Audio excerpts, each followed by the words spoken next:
దేవుడైన యెహోవా నిన్ను శిక్షించువాడనని నీవు తెలుసుకొని. హల్లెలూయా. దీనిలో ఎంత గూఢార్థమైన మర్మము దాగి ఉందో ప్రియమైన దేవుని సంగమా, రాత్రి వేళ గమనించండి. ఒకడు తన కుమారుని శిక్షించున్నట్లు నీ దేవుడైన యెహోవా శిక్షిస్తాడని తెలుసుకో అంటున్నాడు. మరి ఎందుకు ఈ మాట ఈ కుటుంబముతో మాట్లాడబోచున్నాడు, వచ్చిన వారందరితో మాట్లాడబోచున్నాడు? ఏంటి ఈ మర్మము అనుకుంటున్న సందర్భంలో దేవుడు మాట్లాడుతున్న విధానాన్ని గమనిస్తే, ఈ ద్వితీయోపదేశ కాండాలు ఉన్నాయి.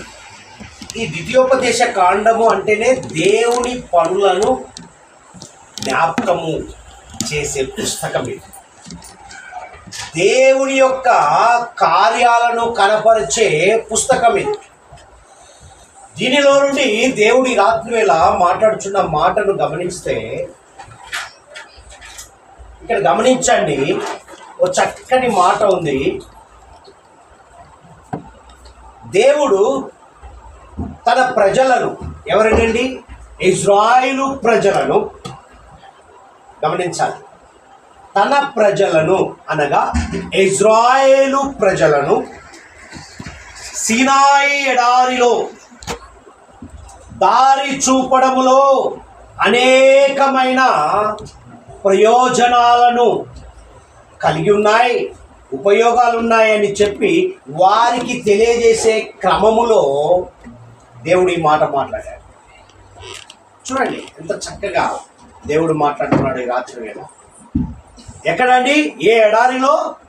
సీనాయి ఎడారిలో ఇజ్రాయేలు ప్రజలను ఐగుప్తు బానిసత్వం నుండి విడిపించి పాలు తేనెలు ప్రవహించే కానాను దేశానికి నడిపించే క్రమంలో మోషే నాయకత్వంలో దేవుడు మోషే ద్వారా మాట్లాడుచున్న విధానాన్ని ఈ రాత్రి వేళ బయలుపరుస్తున్నాడు. గమనించండి, ఇక్కడ చూస్తే చక్కని మాటలు కనబడుతున్నాయి. ఇజ్రాయేలు తమను గురించి తాము తెలుసుకుంటే, బాగా గమనించండి, ఇజ్రాయేలు ప్రజలు వారి గురించి, వారి మనస్తత్వాల గురించి, వారి మనోభావాల గురించి తెలుసుకుంటే, సరిచేసుకొని ఆత్మీయంగా ఎదుగుటకు అవకాశం ఉంటుందని వారి తప్పులు వారికి చూపిస్తూ చెప్తున్నాడు. హల్లెలూయా. ఎవరికి చెప్తున్నాడండి? ఇజ్రాయేలు ప్రజలకు నడిపించే క్రమంలో వెళ్తున్న క్రమంలో వారు ఏ విధంగా నడుస్తున్నారు, వారి తప్పులేంటి, వారి ఆలోచన విధానం ఏంటి, వారు మారితే ఆధ్యాత్మికంగా వారి జీవితము నడుస్తుందని వారి తప్పులను ముందు పెడుతున్నాడు. మోషే ద్వారా బయలుపరుస్తున్నాడు. నాయకత్వం వహించినటువంటి మోషే ద్వారా బయలుపరుస్తున్నటువంటి సందర్భం ఇది. ఈరోజు మన విషయంలో కూడా దేవుడు గుర్తు చేస్తున్నాడు. మన తప్పులను ముందు పెట్టి వాటిని సరి చేసుకొని ఆధ్యాత్మిక జీవితంలో నడవాలి అని గుర్తు చేస్తున్నాడు. ప్రియమైన దేవుని సంగమా, దేవుడు గమనించండి, దేవుడు వారిని ఎందుకు శిక్షించాడో కూడా వారికి తెలియపరుస్తున్నాడు. నేను ఎందుకు శిక్షిస్తున్నాను ఇజ్రాయేలు ప్రజలారా తెలియపరుస్తున్నాడు. చూస్తే ఇక్కడ చక్కని సందర్భము. ఆ శిక్ష కూడా ఎలా ఉందంటే కఠినంగా లేదండి, ప్రేమతో కూడిన శిక్ష అని వారికి తెలియపరుస్తూ మనకు కూడా తెలియపరుస్తున్నాడు. ఈరోజు నీ మీద, నా మీద, మన మీద శిక్షించడానికి ఆ ప్రేమే కారణము. హల్లెలూయా. చూడండి 3వ వచనం నుంచి చదవమ్మా. 3వ వచనం నుంచి చదువు, చక్కగా ఉంటుంది. ఆహారం 2వ వచనం నుంచి పై నుంచి బాగు. మరియు నీవు ఆయన ఆజ్ఞలను గైకొందువో లేదో నిన్ను శోధించి నీ హృదయములోనున్నది తెలుసుకొనుటకు నిన్ను అనచు నిమిత్తము అరణ్యములో ఈ 40 సంవత్సరములు నీ దేవుడైన యెహోవా నిన్ను నడిపించిన మార్గమంతటిని జ్ఞాపకము నీ గురించి తెలుసుకొనుటకు 40 దినములు ప్రయాణము చేయవలసిన సందర్భం. ఇజ్రాయేలు అని చెబుతూ ఆహారము వలనే గాక యెహోవా సెలవిచ్చిన ప్రతి మాట వలన నరులు బ్రతుకుదురని నీకు తెలియజేయుటకు ఆయన నిన్ను అనచి నీకు ఆకలి కలుగజేసి నీవే గాని నీ పితరులే గాని ఎవరమ్మా ఎన్నడెరుగని మన్నాతో నిన్ను పోషించెను. ఈ 40 సంవత్సరములు నీవు వేసుకొనిన బట్టలు పాతగిలలేదు, నీ కాలు వాయలేదు. అన్ని చెప్పుకుంటూ ఒకడు తన కుమారుని ఎట్లు శిక్షించెనో అట్లే నీ దేవుడైన యెహోవా నిన్ను శిక్షించువాడమని అన్ని ఇచ్చాడు. భయమును కూడా ఇచ్చాడు. ఆ భయాన్ని ఏ విధంగా పుట్టిస్తున్నానో నీకు తెలియపరుస్తున్నాడు. ఆ భయమును నువ్వు ఏ విధంగా అంగీకరించాలో తెలియపరుస్తున్నాడు. చక్కగా తెలియపరుస్తూ ఇక్కడ గమనించండి, వారికి ఏం చేశాడంట? అనుకువ కలిగించడం. అంటే అనిచ్చాడు అంటే అన్నిట్లో అనుకువ కలిగి ఉండడం కదా. మనం నడుస్తున్న జీవిత ప్రయాణములో మనం అనుకోగలిగే విధానాన్ని నేర్పాడు. ఇజ్రాయేలు ప్రజలకు నేర్పిస్తూ మనకు కూడా నేర్పిస్తున్నాడు. మరలా వారిని పరీక్షించడం. చూడండి, అనిచాడు, పరీక్షించడం మొదలు పెట్టాడు. అంటే ఒక మనిషి గురించి తెలుసుకోవాలంటే ఆ మనిషితో మనం ఏం చేయాలి? స్నేహము చేయాలి. ఆ మనిషితో ప్రయాణం చేసినప్పుడే ఆ మనిషి యొక్క మనస్తత్వము మనోభావము తెలుసుకుంటాం. సరి అయితే నడుస్తాం, లేదంటే దూరం ఉంటాం. దేవుడు కూడా ఏం చేస్తున్నాడంటే వారి మనోభావాలను తెలుసుకుంటూ వారిని అణిచాడు, పరీక్షించాడు. మరలా ఏం చేశారు? వారి హృదయ స్థితిని బయలుపరిచాడు. వారి హృదయంలో ఉన్న మాటలను బయలుపరిచాడు. మనం ఏమంటామండి? హృదయము నిండిన కొలది బైబిల్ వాక్యమే. కానీ హృదయము నిండిన కొలది ఇజ్రాయేలు ప్రజలు మాట్లాడిన విధానాన్ని దేవుడు బయలుపరిచాడు. ఆ 40 రోజుల ప్రయాణంలో ఎంత గొప్ప అనుభవం అండి, ఎంత గొప్ప అనుభవము. అయితే దేవుని వాక్కు విని దాని ప్రకారము నడుచుకోవడం అనే మనిషికి ఏమొస్తుందండి? నిత్య జీవము కలుగుతున్నదన్న అతి ప్రాముఖ్యమైన ఆధ్యాత్మిక సత్యాన్ని వారికి అర్థమయ్యేలాగా చెబుతున్నాడు. ఆయన వాక్కును దాని ప్రకారము నడుచుకోవాలనే భావన కలిగి నీకు నిత్య జీవము రావాలంటే నా వాక్కు వినాలి అంటున్నాడు. నీవు నాతో పాటు నడవాలి అంటే నా మాట వినాలి అంటున్నాడు. మనం అంటాం కదా, నా మాట వింటే, పిల్లలను కూడా అంటాం, పెద్దలను కూడా అంటాం, తెలిసిన వారిని అంటాం. ఇక్కడ గమనించండి, ఆధ్యాత్మిక సత్యాన్ని వారికి అర్థమయ్యేలాగా చెబుతున్నాడు ఆ ప్రయాణములో. ఎంత బాగా వారికి అర్థమయ్యేటట్టుగా చెప్తున్నాడు కదా. ఈరోజు నీకు నాకు మనకు కూడా అర్థమయ్యేలాగా చెప్తున్నాడు. నేను ఎందుకు శిక్షిస్తున్నాను, నేను ఎందుకు నిన్ను సరిచేస్తున్నాను, నిన్ను ఎందుకు అనిస్తున్నాను, పరీక్షిస్తున్నాను, నీ హృదయంలో ఉన్నది బయలుపరుస్తున్నాను, ప్రేమతో నీకు తెలియపరుస్తున్నాను అంటున్నాడు దేవుడు. హల్లెలూయా. ఒకడు తన కుమారుని శిక్షించినట్లు మేలు కొరకే చేశాడు గాని నిన్ను నష్టపెట్టాలనా, నిన్ను బాధ పెట్టాలనా, నేను మేలు కొరకే చేశానని చెబుతున్నాడు వాళ్ళకు, ఇశ్రాయేలు ప్రజలకు. ప్రేమైన దేవుని సంగమా, ఇదంతా వారి మీద ఉన్న గొప్ప ప్రేమ. ఎవరి మీద అండి? ఇశ్రాయేలు ప్రజల మీద ఉన్న గొప్ప ఏముంటుందండి? ప్రేమ లేని చోట ప్రేమ ఉన్న చోట ఆప్యాయత ఉంటుంది. ప్రేమైన దేవుని సంగమా, అందుకే దేవుడు చెప్తున్నాడు ఏమంటున్నాడంటే ఇశ్రాయేలుతో, నేను మిమ్మల్ని శిక్షిస్తున్నానంటే మీ మేలు కొరకేనయ్యా. తండ్రి పిల్లలను శిక్షిస్తున్నాడు అంటే కారణం బెత్తము వాడని అన్ని మనకు తెలుసు. ఈరోజు శిక్షిస్తున్నాడు నన్నే అనుకున్న వారందరూ ధన్యులు. ప్రియమైన దేవుని సంగమా, ఈనాడు కూడా గమనించండి, ఈనాడు కూడా ఈ ఎడారి లోకములో గుండా దేవుడు తన విశ్వాసులను నడిపించడంలో అదే పని చేస్తున్నాడు.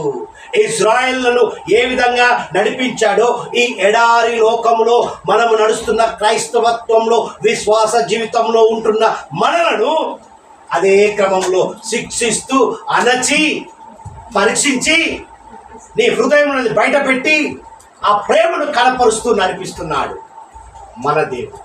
హల్లెలూయా, దేవునికి మహిమ కలుగును గాక. అందుకే హెబ్రీయులకు రాసిన పత్రిక 12వ అధ్యాయము 1 నుంచి 13 వచనాల్లో వ్రాయబడి ఉంటుందండి. పౌలు భక్తుడు, అపోస్తులుడు అయిన పౌలు భక్తుడు హెబ్రీ సంఘంతో చెప్తున్నాడు, చదువు. ఇంత గొప్ప సాక్షి సమూహము మేఘము వలె మనలను ఆవరించి ఉన్నందున మనము కూడా ప్రతి భారము నుండి సులువుగా చిక్కులు పెట్టు పాపమును విడిచిపెట్టి విశ్వాసమునకు కర్త అయిన నన్ను కొనసాగించువాడు యేసు వైపు చూచుచు మన ఎదుట ఉంచబడిన పందెములో ఓపికతో. అంతవరకు బాగుంది, చదువు. ఆయన తన ఎదుట ఉంచబడిన అవమానమును నిర్లక్ష్య పెట్టి సిలువను సహించి దేవుని సింహాసనం యొక్క కుడి పార్శ్వం మీద, అంటే ఈ లోకంలో ఆయన అన్ని అనుభవించాడు. నీ కొరకు నా కొరకు అవమానాలు భరించి తండ్రి పక్కన ఆసీనుడయ్యాడు అంటూ చదవమ్మా. మీరు అలసట పడకయు మీ ప్రాణములు ఇశ్రాయేలు ప్రజలకు చెప్తున్నాడు. ఈ రోజు మన జీవితంలో కూడా ఈ లోకమనే ఎడారిలో నడుస్తున్న మనకు కూడా చెప్తున్నాడు, మీరు అలసట పడకయు మీ ప్రాణములు విసుకకయు ఉండునట్లు పాపాత్ములు తనకు వ్యతిరేకముగా చేసిన పురస్కారమంతయు తిరస్కారమంతయు ఓర్చుకొనిన ఆయనను తలంచుకొనుడి. మీరు పాపముతో పోరాటంలో రక్తము కారునంతగా ఇంకా దాన్ని ఎదిరింపలేదు. హల్లెలూయా, మనం చేసేది ఏమాత్రం లేదండి. చదవం. మరియు నా కుమారుడా, ప్రభు చేయు శిక్షను తృణీకరించకుము. ఆయన నిన్ను గద్దించునప్పుడు విసుకకుము. ప్రభువు తాను ప్రేమించు వారిని శిక్షించి తాను స్వీకరించు ప్రతి కుమారుని నా సొత్తు అన్న ప్రతి ఒక్కరిని ఆయన దండిస్తాడు, శిక్షిస్తాడు. ఎందుకు? నిన్ను సరిచేయుటకి, నీకు నడవలసిన మార్గాన్ని నేర్పుతున్నాడు. నీ హృదయంలో ఉన్నటువంటి కలవరాన్ని తొలగిస్తున్నాడు. నిన్ను పరీక్షిస్తున్నాడు, పరిశోధిస్తున్నాడు, పరిశీలన చేస్తున్నాడు. హల్లెలూయా. అందుకే అంటున్నాను ఇక్కడ, అని కుమారులతో సంభాషించినట్లు మీతో సంభాషించుచు ఆయన హెచ్చరికను మరచిన జీవితంతో ఉన్నామంట. వాళ్ళు మర్చారు. జరిగిన క్రమములో, సీనాయి ఎడారిలో జరిగిన క్రమములో ఆ మేలులు పొందుకున్న తృప్తిని పొందుకున్నటువంటి ఇశ్రాయేలు మర్చినందుకే గుర్తు చేస్తున్నాడు. ప్రియమైన దేవుని సంగమా, ఇక్కడ గమనించండి, ఈ 12 వచనాల వరకు చదువుకుంటూ వెళ్తే ఇక్కడ ఎందుకు శిక్షించాలనేది బయలుపరచబడి ఉంది. బాగా గమనించండి. మీరు సమయం దొరికినప్పుడల్లా దీన్ని స్టడీ చేసుకోండి. 12వ అధ్యాయం 1 నుంచి 12 వచనాల్లో ఎందుకు శిక్షించాడు, ఏ విషయంలో శిక్షించాడు, ఎందుకు ప్రేమించాడు బయలుపరిచాడు. అలాగే చూడండి, ఎందుకు అంటే వాగ్దానము చేసిన దేశంలోనికి ప్రవేశించి ఆనందించాలంటే వారు దేవుని మాట, నువ్వు వాగ్దాన దేశంలో అంటే వాగ్దాన ఆశీర్వాదంలోకి అడుగు పెట్టాలంటే దేవుని మాట వినాలి. వాగ్దానం పొందుకున్నావు 31వ తారీఖు జనవరి, అది నెరవేర్చబడాలంటే దేవుని వాక్కును గ్రహించాలి, అంటే వినాలి. వింటేనే కదండి అది చదివాం, పెట్టాం పర్సులో, బైబిల్లో, సెల్ఫ్లో. మరలా 31:27లో తీస్తాం ఎండింగ్లో. దేవునికి మహిమ కలుగును గాక. గమనించండి, అందుకే అంటున్నాడు వాగ్దానము చేసిన దేశంలోనికి ప్రవేశించి ఆనందించాలి అంటే వారెవరు? ఇజ్రాయేలు. మనము మారిన ఇజ్రాయేలు. మనము మాట వినాలి. వినకపోతే వాగ్దానము నెరవేరదు. ప్రియమైన దేవుని సంగమా, ఇక్కడ గమనించండి, జ్ఞాపకము పెట్టుకొని విధేయత చూపాలని మోషే సెలవిస్తున్నాడు. ఇజ్రాయేలు ఒక్కసారి జ్ఞాపకం చేసుకో. అరణ్య ప్రాంతంలో జరిగిన సూచక్రియలు, అద్భుతాలు ఎంత కాపుదల లేకపోతే నువ్వు వాగ్దాన దేశంలో అడుగు పెడతావు కదండి. అరణ్యంలో ఏమైనా జరగవచ్చు, కానీ ఆ అరణ్యంలో నేనేం చేశాడు? క్వాలిటీ పర్సన్ చేశాడు. క్వాలిఫై చేసి నిన్నేం చేశాడు? ఒక సర్టిఫికేట్ ఇచ్చి అక్కడ కూర్చోబెట్టాడు. ప్రియమైన దేవుని సంగమా, గమనించండి, ఈనాడు కూడా తృప్తి గల క్రైస్తవ జీవితం జీవించాలంటే ఇది అవసరమై ఉన్నది. తృప్తిగా నేను విశ్వాసిని, దేవుని బిడ్డనని చెప్పుకోవాలంటే ఏముండాలి? అది జ్ఞాపకం చేసుకోవాలి. దేవుడు చేసినటువంటి కార్యాలు. అంటే మనల్ని ఎందుకు శిక్షిస్తున్నాడు, నాకు ఎందుకు ఈ శ్రమ? శిక్ష అంటే ఏంది? శ్రమ, బాధ, వేదనలు, శోధనలు. ప్రత్యేకంగా ఏముండదు శిక్ష. ఏదో చేశాడని అందుకే శిక్ష అంటాం కదా. అదే శ్రమ వచ్చిందా, ఆయన శిక్షను గుర్తించాలి. అంటే దేవుని మరిచావు, జ్ఞాపకం చేసుకొని అర్థం. ప్రియమైన దేవుని బిడ్డలారా, అదే ద్వితీయోపదేశకాండం 8వ అధ్యాయానికి వద్దాం. 10వ వచనం చూడాలి. 10వ వచనం చూడు. నీవు తిని తృప్తి పొంది నీ దేవుడైన యెహోవా నీకిచ్చిన మంచి దేశమును బట్టి ఇశ్రాయేలు, నువ్వు తిని తృప్తి పొంది, చూడండి ఎంత బాగా చెప్తున్నాడు. నీవు తిని తృప్తి పొంది నీ దేవుడైన యెహోవా నీకిచ్చిన మంచి దేశం బట్టి ఇక్కడి వరకు ఓకే. చదవ. నేడు నేను నీకు ఆజ్ఞాపించు ఆయన ఆజ్ఞలను, విధులను, కట్టడలను నీవు అనుసరింపక నీ దేవుడైన యెహోవాను మరచి కడుపార తిని మంచి ఇళ్ళు కట్టించుకొని వాటిలో నివసింపగా నీ పశువులను, నీ గొర్రె మేకలను వృద్ధి అయి నీకు వెండి బంగారం విస్తరించి నీకు కలిగినంత వర్ధిల్లినప్పుడు నీ మనస్సు మందించి హల్లెలూయా మంచి స్థితిలో పెట్టాడండి. ఆరంభంలో చెప్పాడు, నువ్వు ఫలించి అభివృద్ధి చెంది భూమిని విస్తరించి నువ్వు అభివృద్ధి చెందు చెప్తూనే వచ్చాడు. చెందావు, తిన్నావు, కడుపు నిండింది, మరచావు. దేవుడు మరచావని చెప్తుంది వాక్యం. ఈ రాత్రి వేళ గమనించండి, నీ మనసు మందించి. ఎంత చక్కగా మాట్లాడుతున్నాడండి. ఇశ్రాయేలు ప్రజలతో మాట్లాడుతూ మనల్ని కూడా హెచ్చరిస్తున్నాడు. మనకు అన్నీ ఉంటే దేవుడు అవసరమా అండి? అస్సలు అవసరం లేదు. లేకపోతే దేవుడా దేవుడా దేవుడా వచ్చాయా, ఉన్నాయా, ఏం ప్రార్థనలేండి, రెస్ట్ తీసుకోవాలి. చర్చ వచ్చే ఆదివారం కదా, ఇంకొకటి ఉందిగా, అవునా దేవి? అలాంటి జీవితంతో జీవిస్తున్నాం మనం. అందుకే మాట్లాడుతున్నాడు ఇక్కడ. ఏమంటున్నాడండి? నీ మనస్సు మందించి దాసుల గృహమైన ఐగుప్తు దేశంలో నుండి నిన్ను రప్పించిన నీ దేవుడైన యెహోవాను మరచుదువేమో. బానిసత్వం నుంచి విడుదల చేసినటువంటి గొప్ప దేవుని మరచావేమో. ఈరోజు నీకు అన్ని విడుదల చేశాడు, నీ కట్లు తెంపబడ్డాయి, అన్ని బాగున్నాయి. దేవునికి మహిమ కలుగును గాక అన్నావు. తర్వాత నీకు స్తోత్రం, నాకు ఆత్రం అన్నావు. హల్లెలూయా. దేవునికి మహిమ కలుగును గాక. రాత్రి వేళ గమనించండి ప్రియమైన దేవుని సంగమా. ఇక్కడ దేవుడు మాట్లాడుచున్న మాటను గమనించినట్లయితే చూడండి ఎంత చక్కగా అంటున్నాడు.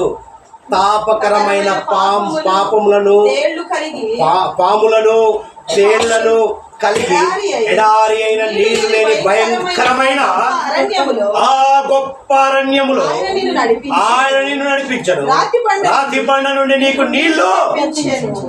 ఎన్ని అగసాట్లు ఎదిరించుకోవాల్సిన పరిస్థితులు, భయాందోళన పరిస్థితిలో నీకేం చేశాడండి? దాహం ఇచ్చాడు, ఆహారం ఇచ్చాడు, ఏ విష పురుగులు నిన్ను ముట్టకుండా నడిపించాడు. చెప్పులున్నాయో లేవో కానీ దేవుడు పాదాలు అరగలేదన్నాడు, చెప్పులు అరగలేదన్నాడు. ఇంత గొప్ప కార్యాలు చేశాడు. చదవమ్మా. తుదకు నీకు మేలు చేయవలనని నిన్ను అనచుటకు శోధించుటకు నీ పితరులు ఎరుగని మీరు మన్నాతో అరణ్యమున నిన్ను పోషించను. హల్లెలూయా. ఎన్ని చేశాడండి? నిన్ను అనచాడు, శోధించాడు. అంటే ఆ విలువను గుర్తించే విధంగా బయలుపరిచాడండి. దేవుని యొక్క ఆ విలువను కనుగొనే స్థితికి తీసుకొచ్చాడు. రాత్రులు గమనించండి. ఒక అనుభవంలోనికి వెళ్ళాలంటే ఆ అనుభవం వెనకాల ఎంతో ఉంటుంది. అవునా? మన ప్రయాసము వ్యర్థము కాకుండా, నీ ప్రయాసం వ్యర్థం కాకుండా దేవుడిని నిలబెట్టాడు కదా. ఇజ్రాయేలు గుర్తు చేసుకో, ఆ అరణ్యంలో నీ పరిస్థితి ఎలా ఉన్నది, నేను ఎలా నడిపించాను. చేసిన మేలు మర్చిపోయావయ్యా. కడుపు నిండి ఎవరయ్యా నువ్వు అంటున్నావు. సామెత కూడా ఉందా? అదిగో తాత మన ఆవులా ఏదో అంటారంట, మీ ఆవులు అన్నాడు. జాగ్రత్త, కడుపు నిండినప్పుడు మాట్లాడే మాటలు అలా ఉంటాయి. ప్రియమైన దేవుని సంగమా, ఈ రాత్రి వేళ గమనించండి. అందుకే డాక్టర్ సొలొమోన్ గారు సామెతలు రాస్తాడు ఒక చక్కని మాట. చూడండి, 30వ అధ్యాయంలోనికి వెళ్దాం. 30వ అధ్యాయం 8-9 వచనాలు చూడం. 30వ అధ్యాయం 8-9 వచనాల్లో చక్కని మాట వ్రాయబడింది. వ్యర్థమైన వాటిని అబద్ధములను నాకు దూరంగా నుంచుము, పేదరికమునైనను ఐశ్వర్యమునైనను నాకు దయచేయకుము, తగినంత ఆహారం నాకు అనుగ్రహింపుము. ఎక్కువైన ఎడల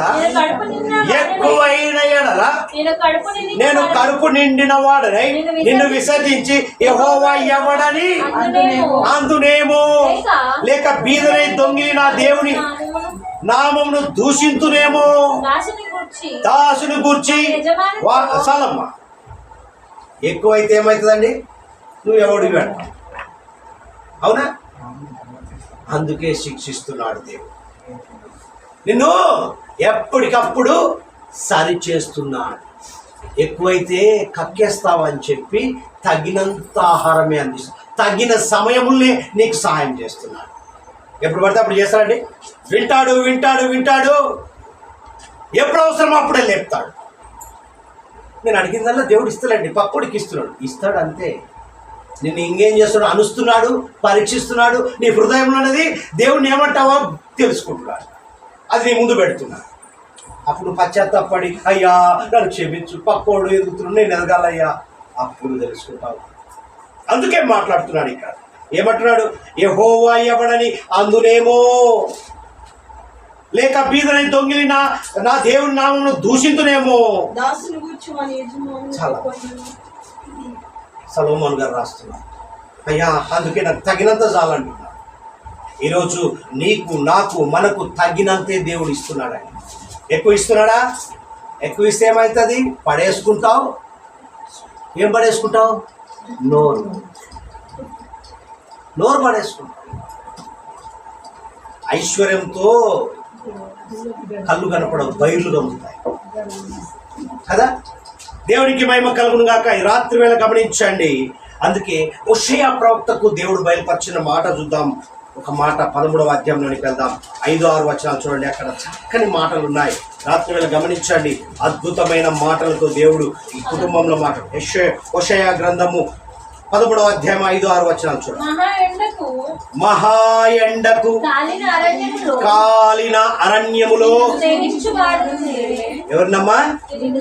నిన్ను స్నేహించువాడను నేనే. చదువు. తర్వాత వారికి ఏంటిది? మేత దొరకగా వారు తిని తృప్తి పొంది గర్వించినట్టు మరచిరి. హల్లెలూయా. ఏం చేశారంటమ్మా? తరువాత వారికి మేత దొరకగా మన్నాను కురిపించగానే తిన్నారు, ఇరుక్కొని చచ్చిపోయారు. కడుపు నిండి ఎక్కువైపోయారు. ఏదో చేపలకు ఫుడ్ ఎక్కువైందని ఇందాక పడేశారు, కడుపు ఉబ్బిపోయింది కదా. తిండి ఎక్కువైతే ఏమవుతాయి? చచ్చిపోయి. తిండి ఎక్కువైతే దేవుడు ఎవరని అడుగుతాం. ప్రియమైన దేవుని సంగమా, ఇక్కడ మాట్లాడుచున్న మాట చూడండి. హోషేయ ప్రవక్తకు బయలుపరిచిన మాట. తర్వాత వారికి మేత దొరకగా వారు తిని తృప్తి పొంది గర్వించి మా నాన్న ఇచ్చాడు, ఎంత తింటారో తినండి. మా ఊళ్ళో అది తింటాం, ఇది తింటాం, నువ్వేమి ఇచ్చావయ్యా, ఎందుకు వచ్చావయ్యా నీతో? ఈ మాటలు సనుగుని మోసే చెప్పు, ఎంత తింటారో తినమని, తిండితో సాగుమనన్నా. దేవునికి మహిమ కలుగును గాక. కాబట్టి జాగ్రత్త. నీ జీవితంలో సనుగులు గొనుగులు ఏమి ఉండొద్దు. దేవుడు ఇచ్చే సమయంలో ఇస్తాడు.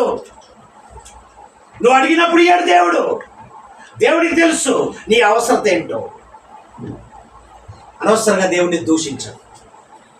అందుకే మాట్లాడుతున్న మాట గమనించండి. రాత్రి వేళ చక్కగా దేవుడు ఎంత గొప్ప మాటలు మాట్లాడుచున్నాడో గమనించండి. ప్రకటన గ్రంథంలో రాస్తాడు యోహాను భక్తుడు. చూడండి, ప్రకటన గ్రంథంలో 3వ అధ్యాయం 17-18 వచనాలు చూడండి. యోహాను భక్తుడు రాసు.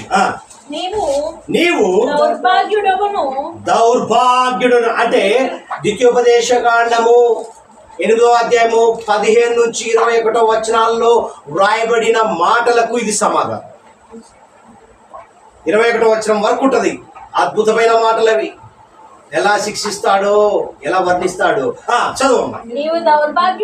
నీవు దౌర్భాగ్యుడవును, దిక్కుమాలిన వాడవును, దరిద్రుడును, గుడ్డివాడవును, దిగంబరుడు అయి ఉన్నావని ఎరుగక నేను ధనవంతుడను, ధనవృద్ధి చేసి ఉన్నాను, నాకేమి పొదలేమని చెప్పుకొనుచున్నావు. నీవు ధనవృద్ధి చేసుకున్నట్లు అగ్నిలో పుటము వేయబడిన బంగారమును నీ దిశముల సిగ్గు కనపడకున్నట్లు ధరించుకున్నట్టు తెల్లని వస్త్రములను నీకు దృష్టి కలిగినట్లు నీ కన్నులకు కాటుకను నా యొద్ద కొనుమని నీకు బుద్ధి చెప్పుచున్నాను. నేను ప్రేమించు వారినందరినీ గద్దించి ఇశ్రాయేలును ప్రేమించాడు కాబట్టి గద్దించాడు, శిక్షిస్తున్నాడు. ఈరోజు నిన్ను నన్ను మనల్ని ప్రేమించాడు కాబట్టి గద్దిస్తున్నాడు, శిక్షిస్తున్నాడు. మరలా గనుక నీవు ఆసక్తి కలిగి ఈ శిక్షకు అర్హుడవు, ఈ గద్దింపుకు అర్హుడవు. మారు మనస్సు కలిగి ఆయన వైపు చూడమని. అందుకే అంటున్నాడు, ఇదిగో నేను తలుపు నొద్ద నిలుచుండి మారు మనస్సు కలిగి తెరవబడిన హృదయంతో నిలబడితే, మూయబడింది ఇప్పటి వరకు, తెరవబడిన హృదయంతో ఎదురుగా నిలబడితే ఆయన ఆసీనుడైతాడు. ఆహ్వానం, ఇన్విటేషన్ ఇవ్వాలి. యేసయ్యా మా ఇంటికి రా. దేవునికి మహిమ కలుగును గాక. ఇలా మాట్లాడుతున్నాడు. నేను అతని యొద్దకు వచ్చి అతనితో నేనును, నాతో కూడా అతడును. ఈరోజు ఇక్కడ ఉన్నాడు యేసయ్య. ఎంతమంది నమ్ముచున్నారు? హల్లెలూయా. దేవునికి మహిమ కలుగును గాక. ఇక్కడ ఏమంటున్నాడంటే, సంపదలు కలిగి దేవుణ్ణి మరిచిపోవడము. కన్నా పేదరికంతో విశ్వాస జీవించడము సరైనది. అవునా? ఇది సత్యం. అందుకే భక్తులు రాస్తున్నారు, ఎంతో మేలంట పేదరికంతో, అంటే ఉన్నదాంతోనే మనం సరిపెట్టుకోవాలి. హల్లెలూయా. అయితే ఇక్కడ ఈ 8వ అధ్యాయము 1 నుంచి 21 వచనాలకు దేవుడు చేసిన కార్యాలను, పనులను ఇజ్రాయెల్ ప్రజలకు గుర్తు చేస్తూ ఈరోజు మాట్లాడుతున్నాడు మనతో. దేవుడు మన కొరకు ఏర్పరిచిన తన ప్రణాళికను బాగా గమనించండి. మనలను సిద్ధపరచుటకు ఈ రాత్రి వేళ ఈ కుటుంబంతో పాటు వచ్చిన వారందరితో, ప్రతి ఒక్కరితో చిన్న నుంచి పెద్దల వరకు మాట్లాడుతున్న మాటలు ఏంటంటే హెచ్చరికలు. మోషే ద్వారా, నాయకత్వం వహించిన మోషే ద్వారా ఇజ్రాయెల్ ప్రజలకు తెలిపినట్టుగా మనకు కూడా తెలియపరుస్తున్నాడు. ఏమని తెలియపరుస్తున్నాడంటే చూడండి, ఇక్కడ దేవుడు చేసిన మేలును బట్టి ఎల్లవేళలా ఆయన స్తుతించాలి. మొదటిది, ఆయన చేసిన మేలును బట్టి ఎల్లవేళలా ఇజ్రాయెల్ ప్రజలారా మీరు తిండి ఎక్కువై మర్చిపోయారు కాబట్టి ఆయన చేసిన గుర్తు చేసుకొని ఎల్లవేళలా స్తుతించండి. మనకు కూడా చెప్తున్నాడు ఎల్లవేళలా. మనం చేస్తున్న క్రమం అదే అనుకుంటారు. జూమ్ మీటింగ్స్ చేస్తున్నారా? పాల్గొన్న వారందరూ ధన్యులు. హల్లెలూయా. ఎల్లవేళలా స్తుతించాలి అంటున్నాడు. అందుకే కీర్తనకారుడు 103వ కీర్తన 2వ వచనంలో ఏముంటుంది? ఆయన చేసిన ఉపకారాలను బట్టి మరొక స్తుతించాలి, వారు నడిచిన విధానాన్ని బట్టి స్తుతించాలి అంటున్నాడు. ఈరోజు మనము జీవితంలో ఈ లోకమున ఎడారిలో నడుస్తున్న క్రమంలో మనం కూడా ఏం చేయాలి? స్తుతించాలి. రెండవది చూస్తే సమృద్ధిలో ఆయనను మరవకూడదు. నీకొచ్చిన సమృద్ధిని బట్టి ఆయనను, అంటే నీకున్న ఐశ్వర్యం బట్టి, సిరి సంపదను బట్టి ఆయనను మరవకూడదు. హల్లెలూయా. నేను మరచుతుందేమో, నాకు ఎక్కువ యొద్దాయి అంటాడు జ్ఞాని అయిన సలోమోను. ఆ విధంగా మనం కూడా దేవుని అడగాలి. ఇక నాకు కావాలి కాదు, తగినంత నాయన, ఎక్కువైతే నేను మర్చిపోతానేమో అని అడగాలి. అందుకే అంటున్నాడు సమృద్ధిలో కూడా ఆయనను మరచిపోకూడదు. 2వ పాయింట్. 3వది ఏమంటున్నాడో తెలుసా? మనము భాగ్యము సంపాదించుకొనుటకై సామర్థ్యము కలగజేయువాడు ఆయనే అని గుర్తించాలి. నీ భాగ్యము, నీ సామర్థ్యత ఆయనే ఇచ్చాడని గమనించాలి. లేదని నా తెలివితో నువ్వు జ్ఞాని అనుకుంటున్నావేమో, జాగ్రత్త. నా తెలివితేటలతో నేను చదువుకున్న దాన్ని బట్టి నాకు వచ్చింది జాబ్, దాన్ని బట్టి నాకు జీతం, దాన్ని బట్టే ఇదంతా నాశం. నీ అతిశయం ఎవరు? ఆయనే. గర్వించావా? ఉన్నది కాస్త సునామీ వస్తుంది. హల్లెలూయా. 3వది ఏంటండి? మనము భాగ్యము సంపాదించుకొనుటకై సామర్థ్యత కలగజేయువాడు ఆయనే అనేది గమనించాలి. 4వది చూస్తే విధేయత చూపకపోతే నశించిపోతాం, లోబడకపోతే జాగ్రత్త. విధేయత అవసరం. విధేయత కనిపిస్తేనే నీవు ఆశీర్వాదంలోనికి వెళ్తావు. 5వది చూస్తే, అంటే ఇవన్నీ చెప్పుకుంటూ పోతూ ఇవన్నీ కూడా మనకు వర్తిస్తాయి. ఇజ్రాయెల్ ప్రజలకే కాదు, మనకు కూడా వర్తిస్తాయని గుర్తు చేస్తున్నాడండి. గుర్తు చేస్తున్న క్రమంలో అనుసరిస్తే నీకు ఆశీర్వాదం వస్తుంది అంటున్నాడు. దేవుడు మనల్ని పవిత్రపరుస్తున్న సమయంలో మన హృదయంలో కఠినాన్ని తొలగించుకోవాలి. హృదయ కాఠిన్యాన్ని తొలగించుకోమంటున్నాడు. ఆయన పవిత్రపరిచే పనిలో ఉన్నాడు. ఆయన నిన్ను ఒక క్వాలిటీ పర్సన్గా చేయబోతున్నప్పుడు నీ హృదయాన్ని ఏం చేయాలి? రాతి గుండెను తీసి చేసుకోమంటున్నాడు. ఆయన చిత్తమును నెరవేర్చే పనిలో ఉండాలి అంటున్నాడు.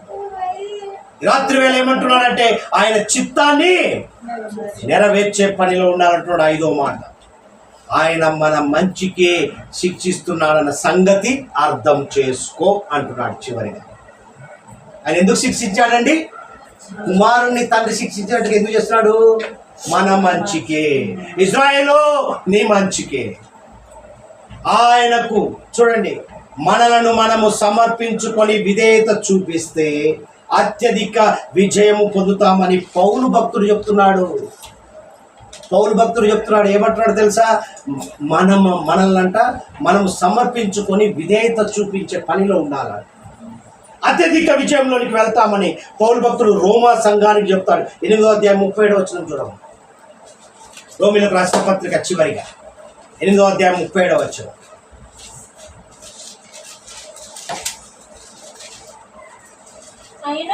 అయినను మనల్ని ప్రేమించిన వాని ద్వారా మనము వీటన్నిటిలో అత్యధిక విజయము పొందుచున్నాము. హల్లెలూయా. ఎదినాంశము దేవుని ప్రేమను అర్థము చేసుకో. ఎందుకు శిక్షించాడండి? ఆయన ప్రేమను అర్థము చేసుకో అంటున్నాడు. అందుకే పౌలు భక్తుడు 8వ అధ్యాయంలో రాయబడిన మాట ఏదో మళ్ళీ ఒకసారి చదువు గట్టిగా. అయినను మనలను ప్రేమించిన వాని ద్వారా మనము వీటన్నిటిలో, అంటే లోకములో ఈ ఎడారిలో మనం ప్రయాణిస్తున్న సందర్భంలో ఎదురవుతున్న వాటినన్నిటిని జయించే క్రమంలో అత్యధిక విజయము నేను జయించి ఉన్నాను లోకాన్ని, మీరు కూడా జయించు వానితో ఉన్నారు. దేవుని ప్రేమను అర్థము చేసుకో ప్రియమిత్రమా. ఈరోజు అంటున్నాడు, నువ్వు నా సొత్తు, నా ప్రేమను అర్థం చేసుకో. నిన్ను శిక్షిస్తున్నాను, నిన్ను అనుస్తున్నాను, పరీక్షిస్తున్నాను, పరిశీలన చేస్తున్నాను, నీ హృదయంలో ఉన్నది బయట పెడుతున్నా అంటే నిన్ను సరిచేయడానికి నా ప్రేమను అర్థం చేసుకో. ఈరోజు తల్లిదండ్రులు శిక్షిస్తున్నారు పిల్లలంటే నిన్ను ప్రేమిస్తున్నానని గుర్తు చేసుకోవాలి. తండ్రి ప్రేమ ఏంటో తెలుసుకో ప్రియ కుమార్తె, కుమారుడా. రాత్రి వేళ గమనించండి. కాబట్టి దేవుని ప్రేమను అర్థం చేసుకొని మన జీవితాన్ని ఆయన మార్గంలో నడుచుకుంటే ఆశీర్వాదములు పొందుకొని సంతోషకరంగా బలపడుతూ ఇతరులకు ఆయన ప్రేమను బయలుపరుస్తూ తెలియపరుస్తూ ఒక సాక్షిగా జీవించుదుముగాక. దేవుడి మాటలు దీవించునుగాక.